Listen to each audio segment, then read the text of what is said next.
वचनों की ओर देखेंगे। क्या हम सीख रहे हैं कितने दिनों से? ईश्वर कौन है, कौन हो सकता है। ठीक है, ईश्वर कौन, बोलिए मेरे पीछे, ईश्वर कौन है? मैं हूं, तुम हो, बाजू वाला है। बोले भाई तुम ईश्वर हो? पूछो बाजू वाले को, तुम ईश्वर है क्या?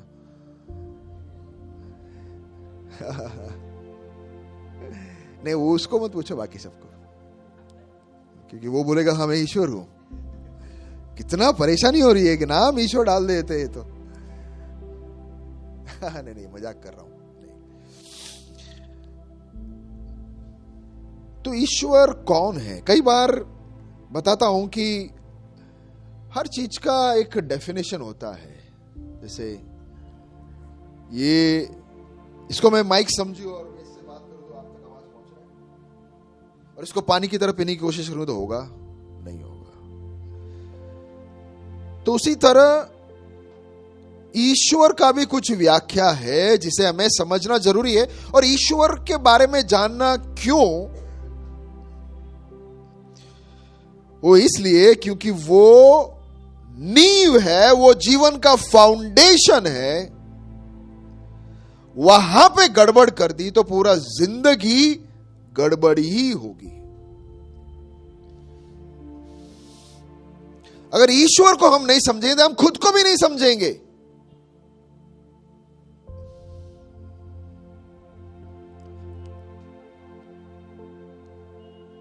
इसलिए सबसे इंपॉर्टेंट, सबसे पहली बात जो है उसको हम ठीक करें, उसके बारे में हम अच्छी तरह समझ जाएं, बाकी सब अच्छा बनेगा। एक इमारत कैसा भी बनाओ, लेकिन अगर नींव कच्ची है, आलीशान हो, जुम्मर 1 लाख का लगा दो, बढ़िया सा कर्टन लगा दो, एसी फिट कर दो, लेकिन अगर नींव कच्ची है तो इमारत एक तूफान में हल्का सा धरती कंप है, वो नीचे गिरेगा। अगर हमारे जीवन में हम मायूस है, अगर हम दुखी है, निरंतर दुखी है, घबराहट महसूस हो रहा है, कल के बारे में क्या होगा पता नहीं, बहुत सारे सवालें हैं जीवन में, बेचैनी है अंदर, खालीपन महसूस कर रहे हैं, तो प्रॉब्लम यह है कि अभी तक हमने नींव को अच्छी तरह नहीं डाला है। या कोई बात नहीं, हम वापस उस पर काम करें। तो एक बात मैंने बोला था कि मेरे लिए ईश्वर को समझने के लिए परिवार ने मेरा आंखें खोल दी। मैंने कहा था कि परिवार बच्चे जन्म देने के लिए, बच्चों को बढ़ाने के लिए, उनका ब्याह करके उनका जीवन हो जाए, फिर हम बुढ़े हो जाएंगे, मर जाएंगे, फिर मेरे बच्चे बड़े होंगे, उनकी शादी होगी, उनके बच्चे होंगे, वो बुढ़े हो जाए, वो मर जाएंगे, फिर उनके बच्चे के बच्चे, ये ऐसा चलता रहेगा। इसके लिए जरूरी ये होना है, लेकिन इसके पीछे परमेश्वर हमें कुछ बता रहा है कि देखो मैंने इस परिवार को बनाया है, तो इसका मतलब ये है कि मैं भी इस प्रकार का एक परिवार, एक रिश्ता को तुम्हारे साथ चाहता हूं। एक परिवार को देखिए, अगर खाना खाने के लिए बैठ, आजकल की बात नहीं है, थोड़ी पुरानी बात, टीवी आने से, मोबाइल आने से पहले, आज तो टीवी देवताओं के सामने हम बैठते हैं, फिर खाना खाते हैं, बातें ही नहीं होती है, या तो अपना अपना खुद का देवता है, ये इसको लेके बैठ जाते हैं, एक उधर बैठे हैं, एक इधर बैठे हैं। वो नहीं, ये जमाने की बात नहीं। एक जमाने में इंग्लिश में बोलते वंस अपॉन अ टाइम, शीतल भाई के जमाने में ऐसा होता था।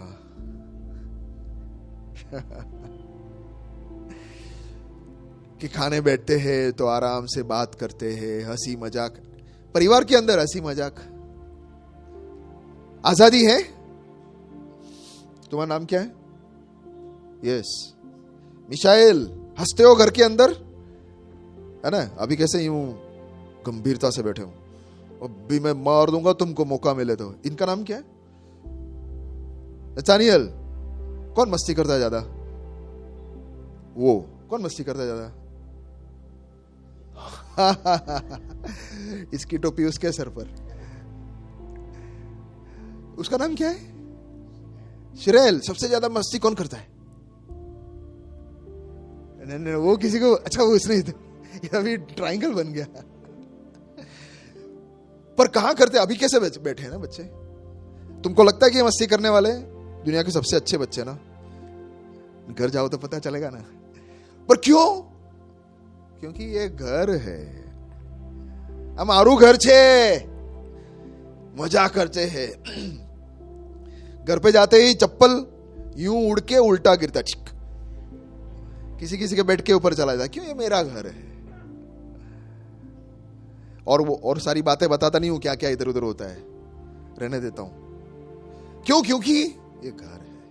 घर में हंसते हैं, मजाक करते हैं, दिल खोल के बात करते हैं। दोस्त के साथ यूं छुप छुप के आधा से ज्यादा बात नहीं बोलेंगे, जो बोलेंगे ना वो भी सही नहीं बोलेंगे। लेकिन घर में कैसा? दिल खोल के बात करते हैं। यारो, ये परमेश्वर ये बना के हमको दिया और बोलते कि तुम ये एंजॉय करो। तुम्हारा ऐसा एक जगह है जहां पे तुम खुल सकते हैं, तुम एकदम फ्री महसूस कर सकते हैं। तो ये मैं बता रहा हूं कि मैं भी यही चाहता हूं। लेकिन हम कैसे?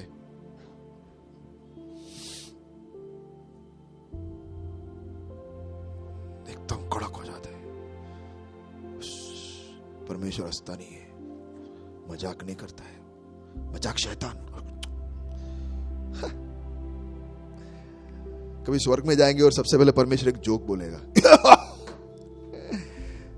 ऐसा कुछ होगा तो हंसेगा नहीं क्या परमेश्वर? तो खुलकर रहने के लिए परमेश्वर हमें सिखाता है।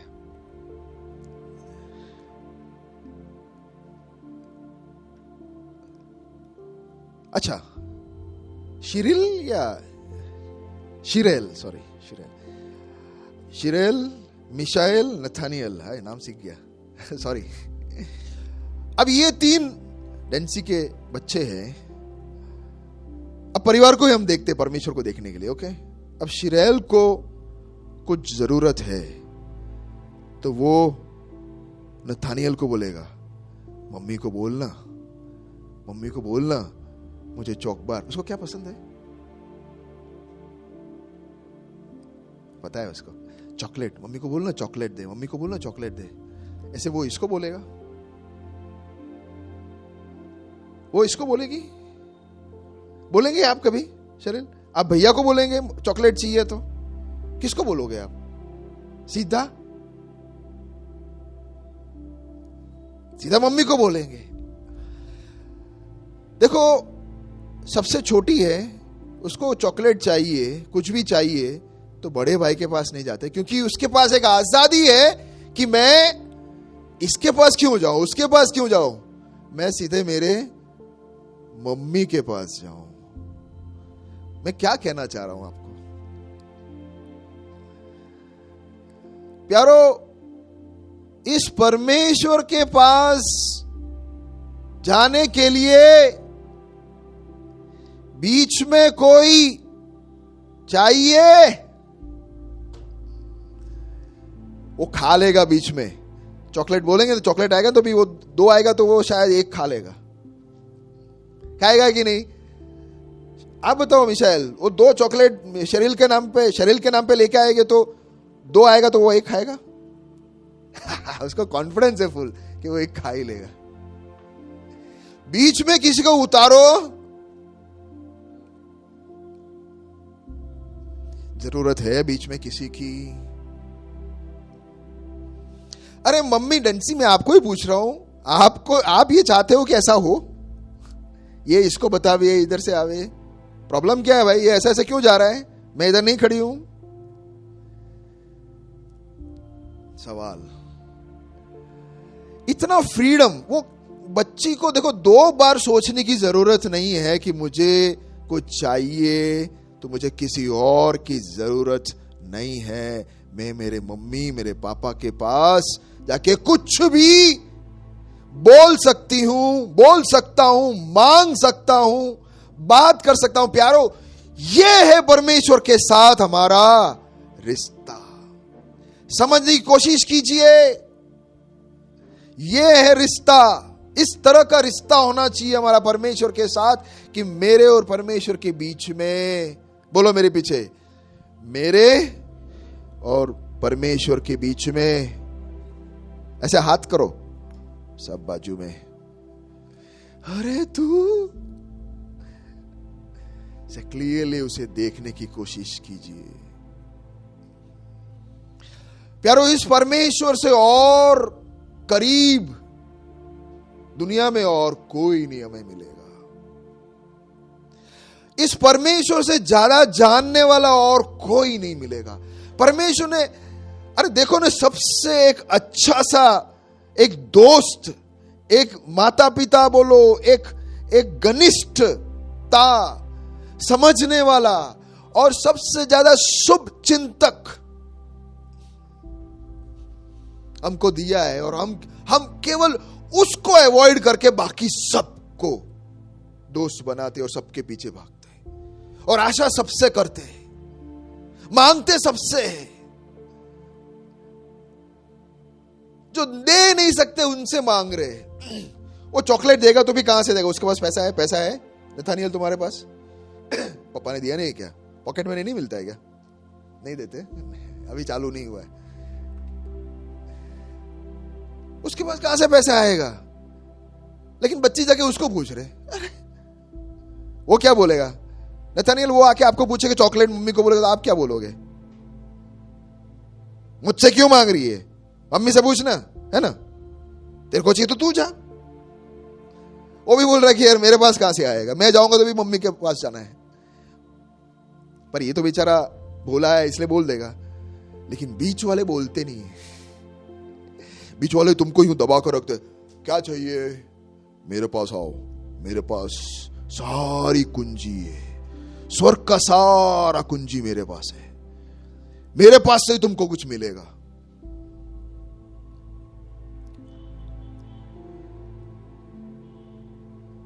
अब आप सोचो ना, ऐसा एक सिस्टम भी अगर होता, घर के अंदर ऐसा होता तो कैसा होता? आप 2 मिनट सोचिए ना। अरुण को कुछ चाहिए तो संदीप के थ्रू ही मिलेगा, डायरेक्ट मम्मी के पास जा ही नहीं सकती। मम्मी के पास आएगी तो क्रोध प्रकट होगा। मम्मी बेलन लेके, मेरे पास तो सीधा आया अरुण, तेरे को सिस्टम पता नहीं है? संदीप के वाया मेरे पास आना चाहिए। ऐसा होता तो कैसा होता? नहीं?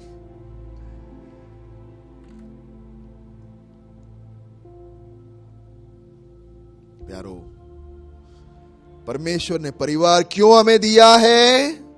ताकि हम प्रभु को समझ सके। इतना प्रभु बोलता है, इतना साफ करके दिया है, फिर भी नहीं समझ रहे, फिर भी नहीं दिख रहा है। इतना क्लियर कट तो है। आओ ना, मैं, अरे वो खा लेगा, मेरे पास आओ, मैं दे दूंगा।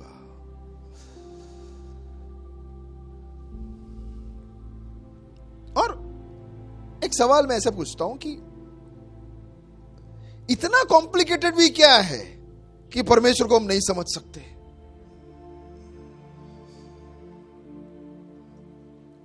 अब सोचो ना 2 मिनट के लिए कि अगर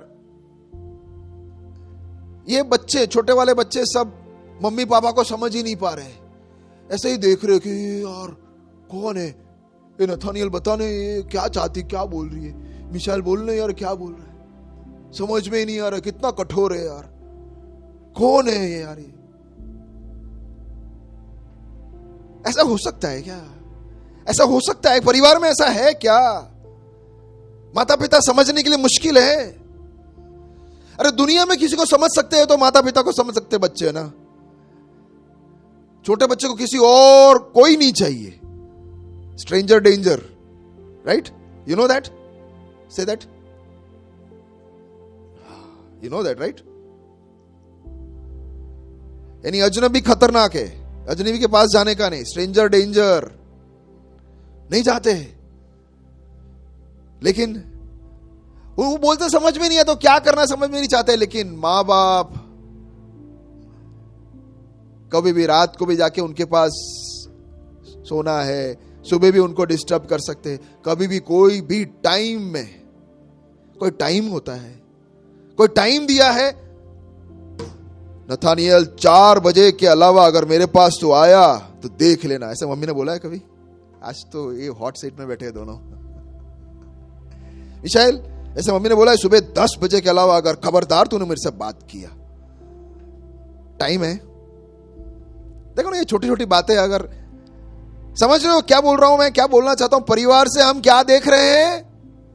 परमेश्वर। बोलिए मेरे पीछे, परिवार से परमेश्वर को देख रहे हैं। क्योंकि परमेश्वर ने परिवार बनाने का एक उत्तम कारण यह है कि मैं उसे देख पाऊं, मेरे आंखें खुले।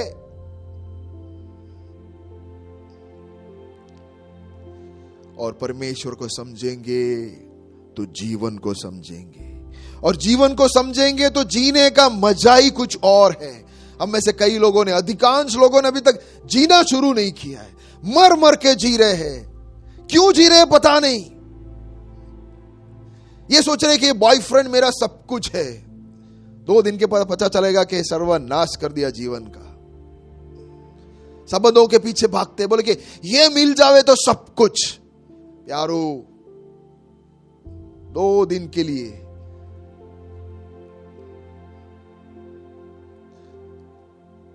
फिर वो खत्म करके छोड़े। कोई भी चीज हमें संतुष्टि नहीं देगा। कोई नया मोबाइल हमें संतुष्ट नहीं करेगा। कोई भी होटल हो, कोई भी खाना हो, किसके लिए हम तरसते, झगड़ा करते हैं, मारामारी करते हैं, उससे हम संतुष्ट नहीं होंगे। तृप्ति, संतुष्टि केवल परमेश्वर दे सकता है। जीवन में मतलब परमेश्वर से आ सकता है। अगर उससे चूक गए तो सब कुछ चूक गए। बोलो मेरे पीछे, उसे चूक गए सब कुछ चूक गया। लाइफ अंधेरा हो जाता है। यह प्रकाश इसलिए है क्योंकि इसका कनेक्शन टोरेंट पावर के साथ है।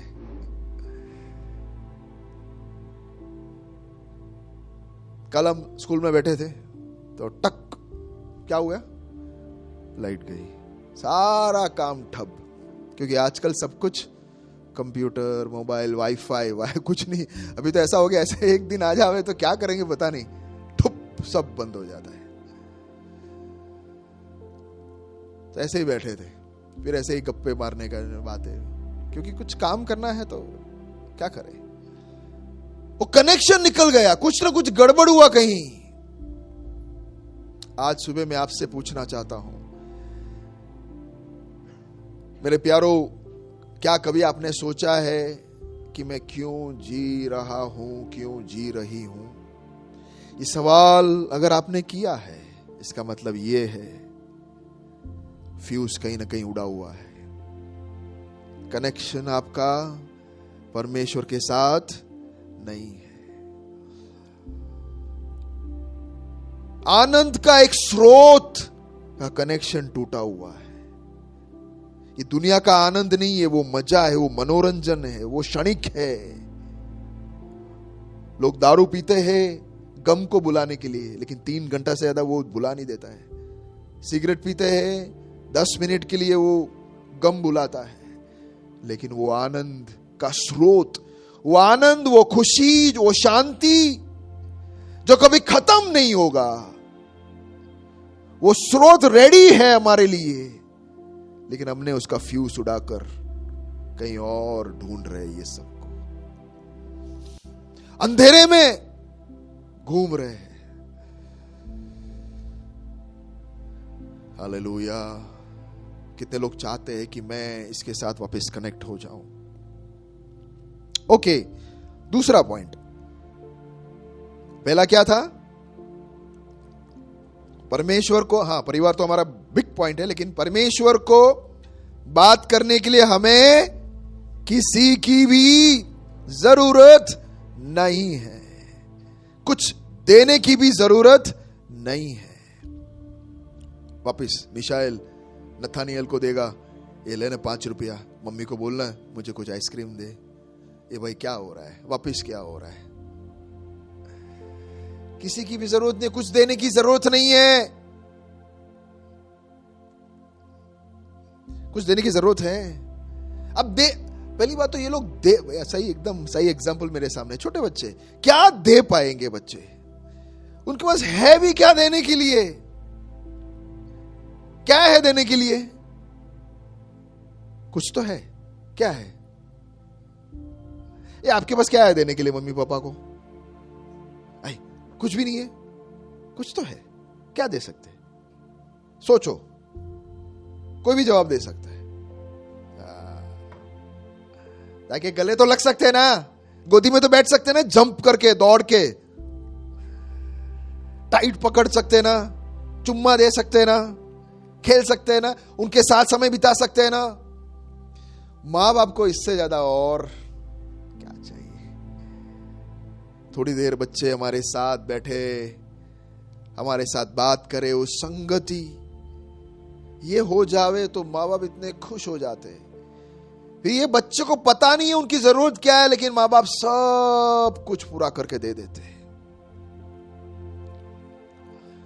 कुछ देने की जरूरत क्या है? हम क्या दे पाते हैं?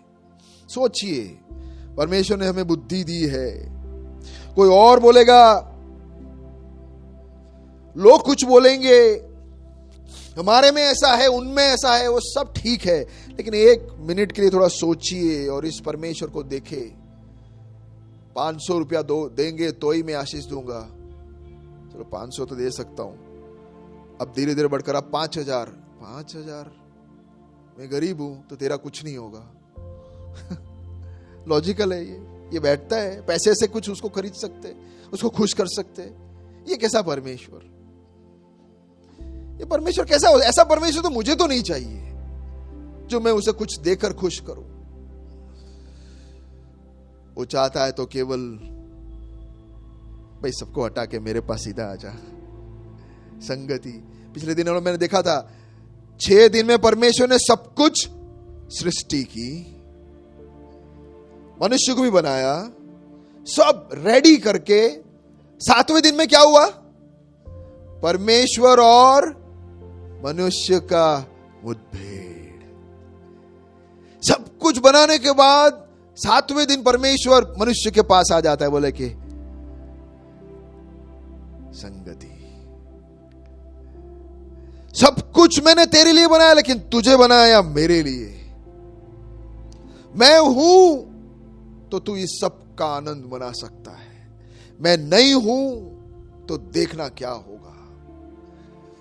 और आज इंसान क्यों तड़प रहा है? आज इंसान क्यों कांटे अनुभव कर रहा है, वेदना अनुभव कर रहा है? क्यों? क्योंकि वो जिसकी जरूरत थी उसको बाजू में कर दिया है। ये सबका आनंद उसके थ्रू ही हम उठा सकते हैं, लेकिन हम चाहते हैं कि उसको बाजू में रख के मैं उठा के देखूं। तो देखिए ना, करिए। प्रभु भी है ना, जबरदस्ती नहीं करता। आज जैसे हीरू ने सुबह बोला, अगर मेरे पीछे आना है तो ऑप्शन दिया है, चाहिए आनंद तो मैं दूंगा, लेकिन मेरे थ्रू ही मिलेगा तुम्हें। नहीं ठीक है, कोशिश कर ले, कमाएगा तो मिलेगा, कमा ले बेटा, कमा ले। आज जो करोड़पति है ना, वो बैठ गया आराम से, अब मुझे कुछ नहीं चाहिए, 10 करोड़ मिल गया, अब मुझे कुछ नहीं चाहिए करके कोई बैठा है? कोई भी बैठा नहीं है ना। 10 पे पहुंच गया तो वो 20 में जाएगा, 20 में पहुंचेगा तो ये कभी खत्म होगा। लग रहा था कि ये मिलेगा तो सब कुछ होगा, हम सब यही सोच रहे हैं, बस ये मिल गया तो वो मिल जाएगा, तो दूसरा कुछ मिलेगा, तो तीसरा कुछ।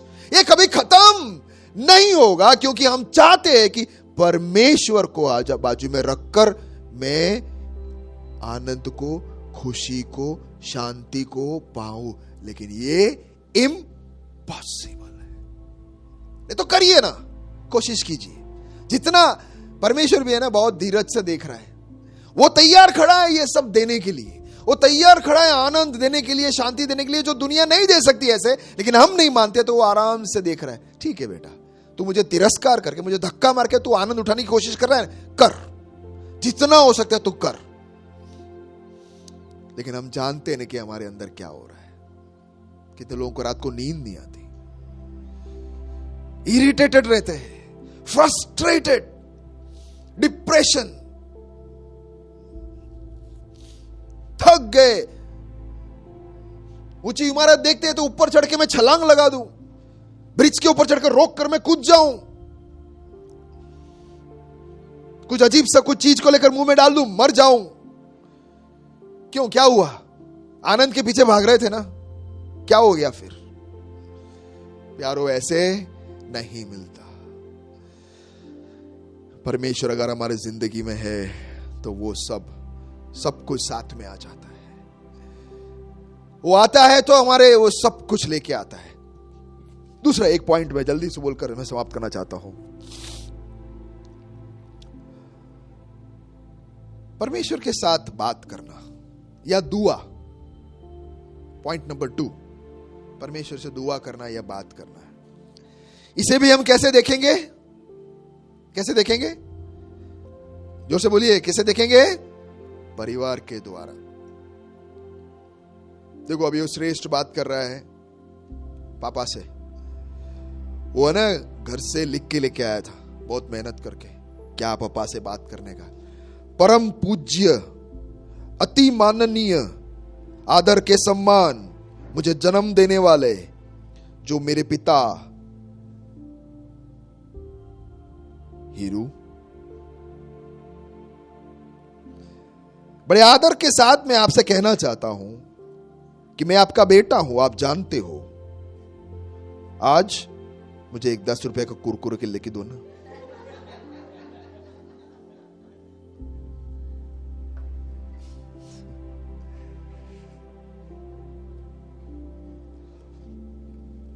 चलो वो तो ठीक है, एक बार तो हम हंस लिया, लेकिन हर 5 मिनट में ऐसे चिट्ठी आएगी मैं उस पापा के पास, तो पापा को पागल खाने में डालना पड़ेगा। श्रेष्ठ को छोड़ो, है ना, हम एकदम यूं इस तरह का लिख लिख के पढ़ पढ़ के, कैसे ऐसे हो ही कैसे सकता है? ऐसे करता भी कौन है? चलो ये तो 10 रुपए की बात बोला, भाई बड़ा 5,000 का फीस भरना है स्कूल में, तो भी ऐसा कोई लिखता है क्या? ऐसे आके पापा के सामने खड़े रह गए क्या?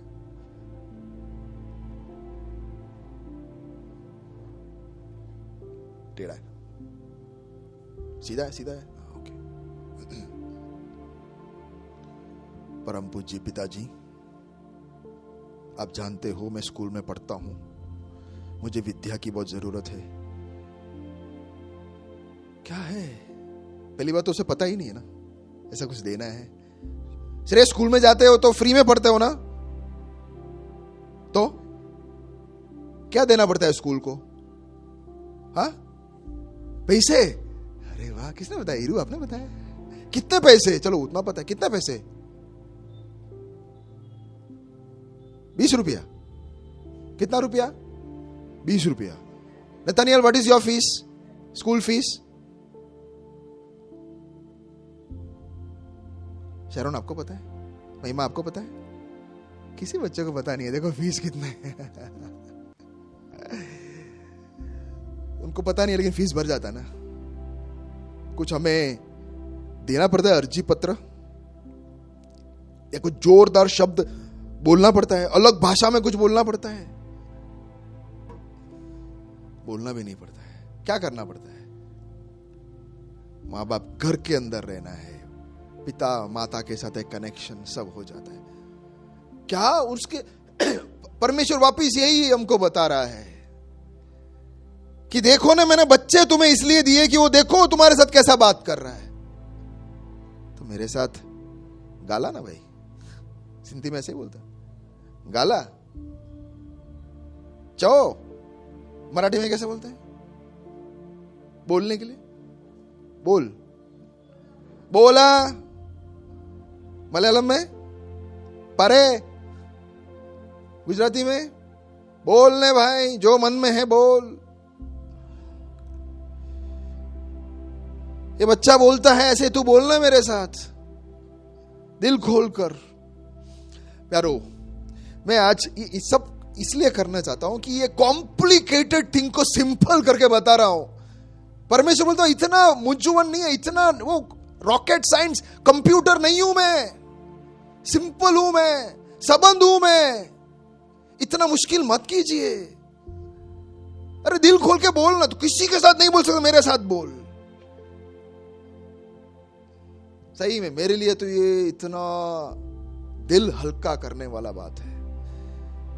चलने के लिए जाता हूं तो मैं आराम से ही हूं, जो मन में सब उसके साथ। खुला आसमान होता तो ऐसे देख भी देता हूं, परमेश्वर सुन रहा है, देख रहा है, बोलते जाओ, पूरा हल्का हो जाता है।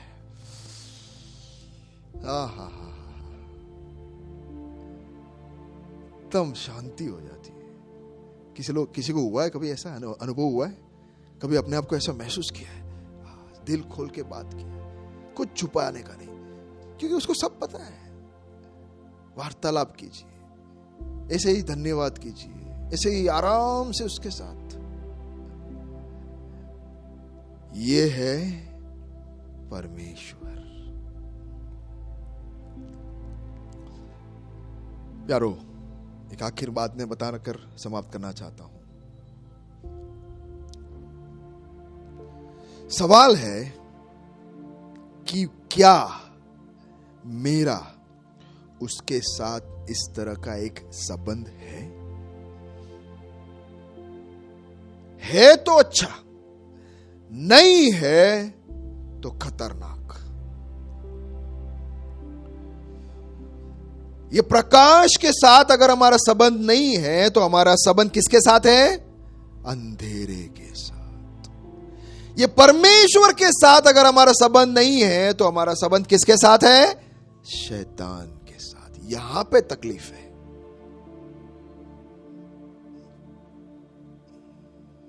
सच्चाई के साथ कनेक्शन नहीं है तो असत्य के साथ कनेक्शन है। जीवन के साथ कनेक्शन नहीं है तो मृत्यु के साथ कनेक्शन है, और हमेशा मृत्यु की ओर जाते रहेंगे। यहां पे तकलीफ है। प्यारो, इंसान ने पाप किया।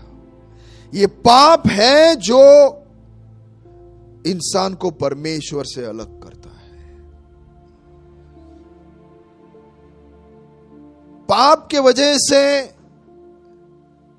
इंसान परमेश्वर के पास आने की कोशिश करता है, लेकिन पाप बीच में दीवार की तरह खड़ा है। आता है, दीवार से टकरा के गिर जाता है। प्रार्थना करने की कोशिश करता है, लेकिन दीवार से टकरा के गिर जाता है। पाप रूपी दीवार यूं खड़ा है, जाने नहीं दूंगा तुझे उस पार, क्योंकि उस पार गया तो जीवन मिल जाएगा, उस पार गया तो सत्य मिल जाएगा, उस पार गया तो प्रकाश, लेकिन जाने नहीं दूंगा। पाप में फंसे हुए बुरी तरह। आप ही देखो ना, आप में से, हम में से कोई ऐसा नहीं बोल सकता कि मैंने पाप नहीं किया।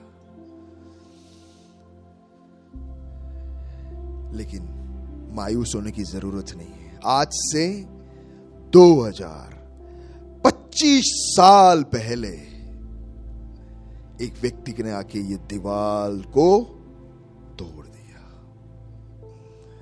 इस पाप रूपी दीवार को छल्ली छल्ली कर दी।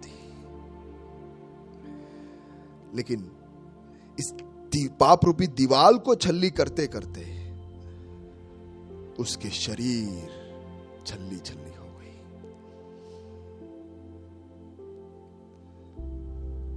उसका हृदय छेदा गया, भाला से घोपा गया, खिल्ली उसके पंजे में, पैर में, कांटों का ताज सर पर, लहूलुहान टंगाया गया। कोड़े मार मार के उसके मांस अब बचा ही नहीं। जैसे ऐसा लिखा है कि जैसे खेत जोते हैं ना, तो कैसे यूं पूरा खरोद के यूं निकालते हैं, उस प्रकार हंटर ने, चाबुक ने प्रभु यीशु मसीह के शरीर को पूरा जोत दिया। लहू की धारा टपक नहीं रहा था, धारा पूरा लहू खत्म हो गया। इस दीवार को तोड़ने में ये कीमत चुकानी पड़ी।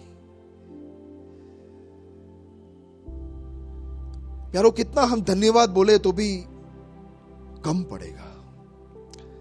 अंधेरे में जी रहे थे, वेदना में, तनाव में, दुख में, ये दीवार की वजह से, ये पाप रूपी दीवार की वजह से।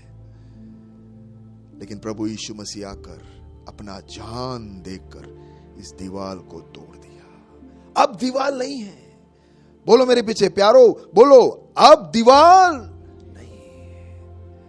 प्रभु यीशु मसीह ब्रिज के रूप में अपना जान को दे दिया कि आओ अब प्रकाश की ओर जा सकते, आओ सत्य की ओर जा सकते हैं, आओ मृत्यु से जीवन की ओर। तमसोमा ज्योतिर्गमय, असतोमा सद्गमय, मृत्योमा अमृतम गमय। कितने लोग जाना चाहते हैं? दीवार टूट गई है, पुल बन गई है। अब निर्णय मेरे और आपके पास है। क्या मैं जाना चाहता हूं? मैं और दूर भागकर उस शैतान के साथ रहकर वही दुखी, वेदना, अंधेरे में रहना चाहता हूं, कि प्रभु यीशु मसीह के ऊपर से जो मेरे लिए ब्रिज बना, पिता के पास जाना चाहता हूं? कितने लोग? आइए हम परमेश्वर की ओर देखेंगे उस वीडियो को। शुरुआत में ईश्वर ने हर चीज खूबसूरती से बनाई, इसलिए वो मनुष्य की बनाई हुई वस्तु में नहीं रहता। उसने मनुष्य को भी बनाया और उसके साथ एक खूबसूरत रिश्ता रखा। परंतु मनुष्य ने परमेश्वर के विरुद्ध पाप किया और इसलिए ईश्वर से उसका नाता टूट गया। क्योंकि ईश्वर पवित्र है और वो पाप के साथ नहीं रहता, इसलिए हमारी दुनिया टूटी हुई, धोखाधड़ी, झूठ, स्वार्थ, चोरी, खून, लालच जैसे पाप से भरी हुई है। और अगर हम क्षमा के बिना मर जाते हैं तो हम नरक में जाएंगे, जहां अनंत पीड़ा है। लेकिन परमेश्वर इस दुनिया से बहुत प्यार करते हैं, इसलिए 2000 साल पहले परमेश्वर ने अपने इकलौता बेटा भेजा। उसका नाम यीशु मसीह था। वह 100% मनुष्य और 100% ईश्वर था। उसने कभी पाप नहीं किया। उन्होंने अनेक चमत्कार किए, अंधों को आंख, मुर्दों को जिलाया वगैरह। लेकिन सबसे महत्वपूर्ण कार्य वो हमारे पापों के लिए क्रूस पर मर गए। उसने हमारे पापों को अपने ऊपर ले लिया। वो मर गया और दफनाया गया, लेकिन तीसरे दिन फिर से जीवित हो गया। इसलिए हम जानते हैं कि वो ईश्वर है। अब यदि कोई अपने पाप से पश्चाताप कर और यीशु पर विश्वास करे तो उसे क्षमा मिलेगी और वह स्वर्ग में अनंत जीवन पाएगा।